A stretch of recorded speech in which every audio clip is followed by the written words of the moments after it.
Bonjour à tous, donc aujourd'hui, deuxième tuto de la série créer un menu 5M hors HVIV2. Donc, la dernière fois, on avait vu du coup comment créer notre menu. On avait fait deux boutons, le bouton TS qui affichait OK et qui fermait le menu. Et ensuite le bouton porte d'une arme qui nous donnait l'arme qu'on voulait qui fermait le menu. On avait aussi vu comment l'ouvrir grâce à une touche. Donc aujourd'hui, on va voir. Donc déjà la première chose, ça va être qu'on va faire que par exemple ce menu ne s'ouvre que pour un job en particulier, par exemple shérif, police, etc. Donc pour ça, il va nous falloir ces lignes là, donc de la 45 à la 1. Ces lignes, je les retape pas parce que ça vraiment tout le temps les mêmes. On va avoir besoin du player data job et du job 2. Donc après ça, on va faire des tirets, on va mettre menu. Ce qui au début on en a pas, là on en va en avoir besoin, c'est le SX. Donc ça va nous permettre de rajouter une condition ici pour l'ouverture du menu qui va être end esx.player.data.job n esx.player.data.job.name.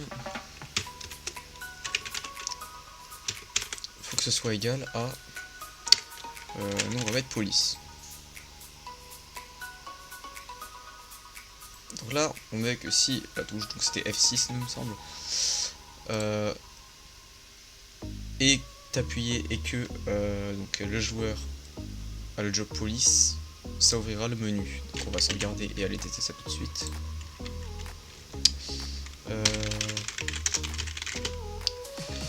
C'était quoi déjà? Voilà. Là on voit que j'ai le job shérif. Donc F6, ça me fait du tout le bon menu. Si on se c'est le job 1, maintenant police 3. F6. Ah merde. Ouais, ça me toujours pas le bon menu parce que là je fais une faute. C'est player data. Voilà.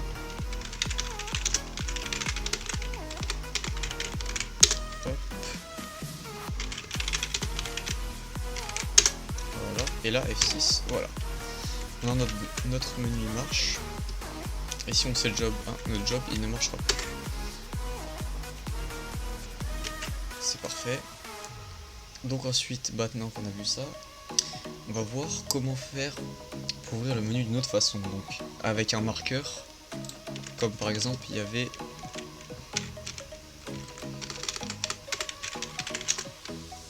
ici. Faire ça, qu'on appuie sur E et que là ça ouvre un menu comme ça. On va voir comment faire ça. Donc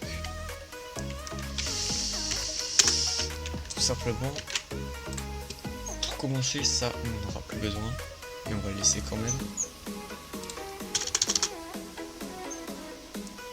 On va faire citizen.createThread, le basique, la fonction. Ici on a end. Donc dans la fonction on va mettre while do. On va initialiser le local weight à 750.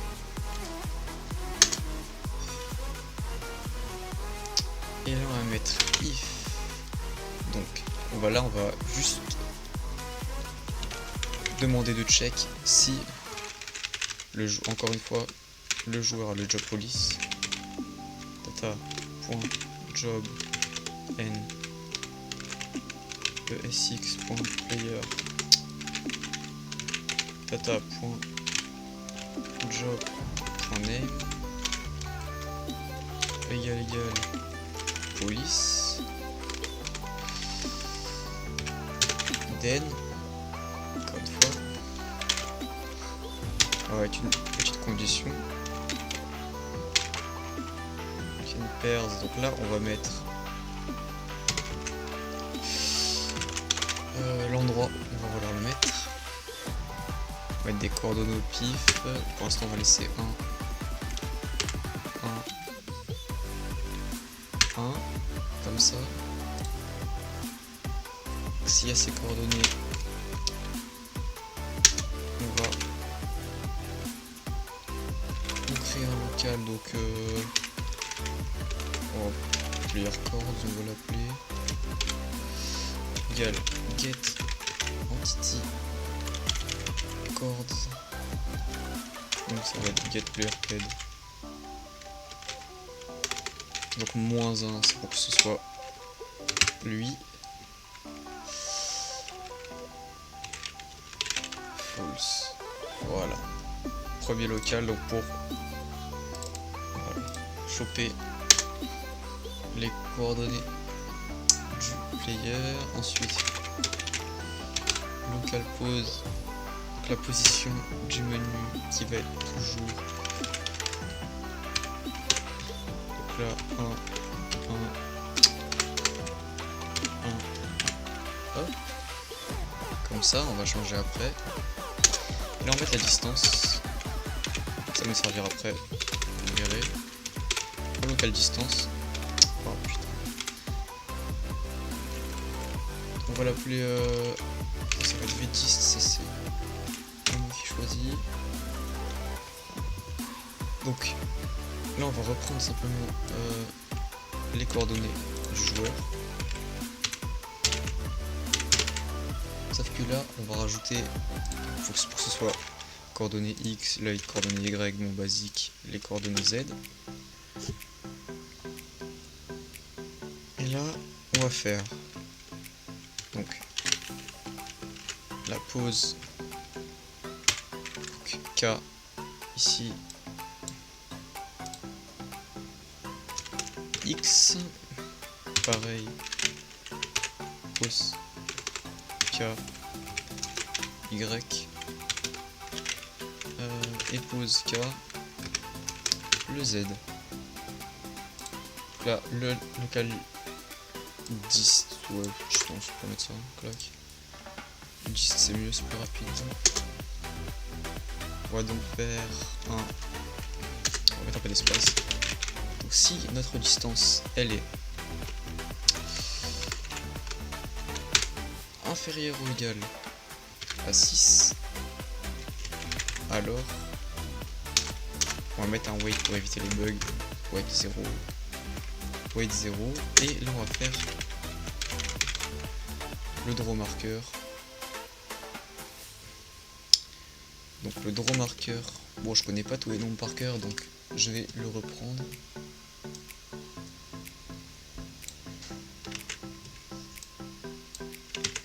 Voilà, donc là j'ai pris un marqueur comme ceci. Ce qu'on va faire, donc là c'est 21, c'est le type de marqueur, donc le type de marqueur qu'on va le trouver ici. Non, c'était les blips, qu'est-ce que je dis comme connerie.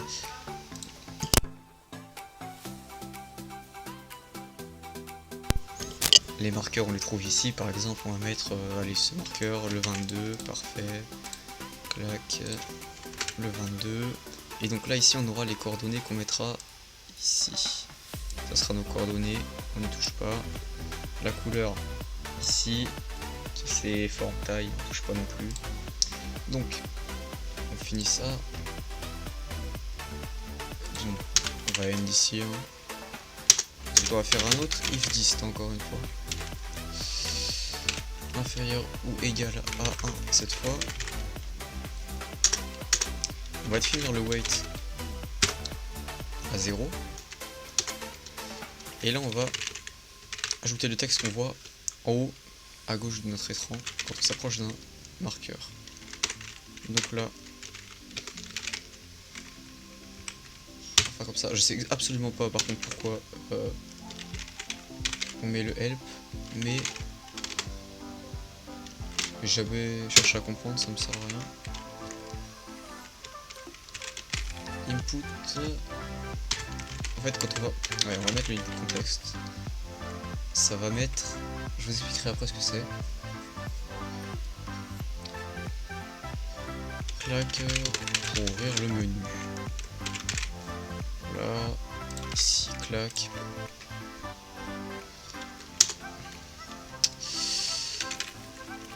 Le display, on va faire ça. Voilà, nickel. Help, et là on met, ouais, ça on va le mettre en false, pas besoin. Donc là on va définir if is control just pressed entre parenthèses.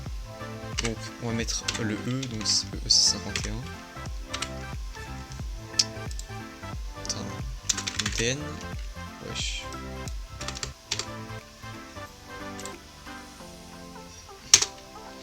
Notre menu s'appelait comment nous? Menu test. Hop, comme ça. Le petit N. Voilà.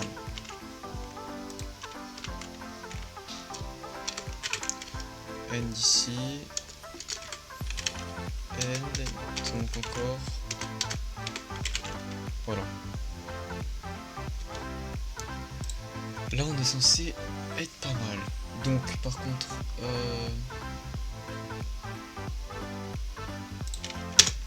ouais, ici on va mettre un citizen,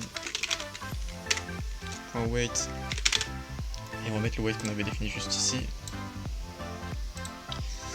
Et là normalement ça devrait être bon.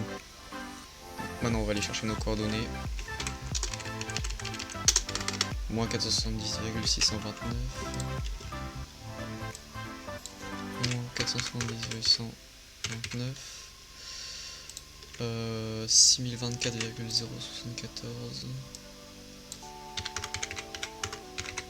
Et là c'est 31,340.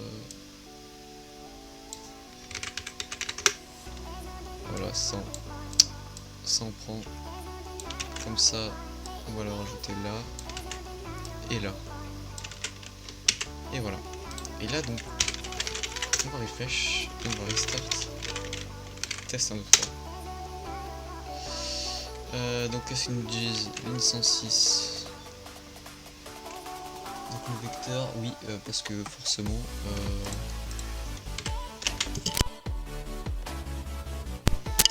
c'est le vecteur 3, voilà.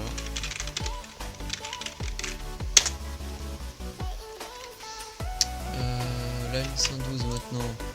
Ouais, je fais avec vous. Le weight, ouais, voilà. J'ai pas fait d'effort. Aussi, c'est my bad. Là, normalement, voilà. Donc là, on a notre blips qui est ici. Donc on va changer la couleur pour que vous voyez mieux. Hop, ici, on va mettre 255. Ça, c'est du rouge. Merde, c'est pas celle-là. Et voilà. Donc ici, normalement, on a le job police. Voilà, SPD. On ouvre, ça ouvre notre menu, test 1, 2, 3. Voilà, c'était tout pour ce tuto.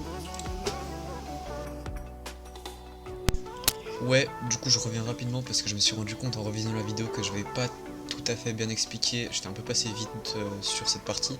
Donc en 30 secondes je résume. Globalement ici on check le job du joueur si c'est police. Donc on va aller prendre les coordonnées du joueur.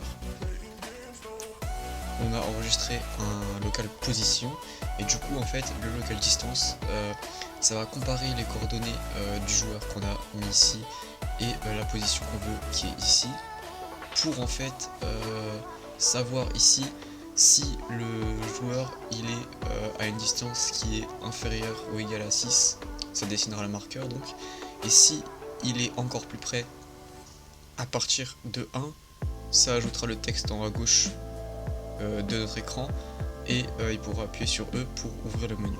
Voilà, c'est tout.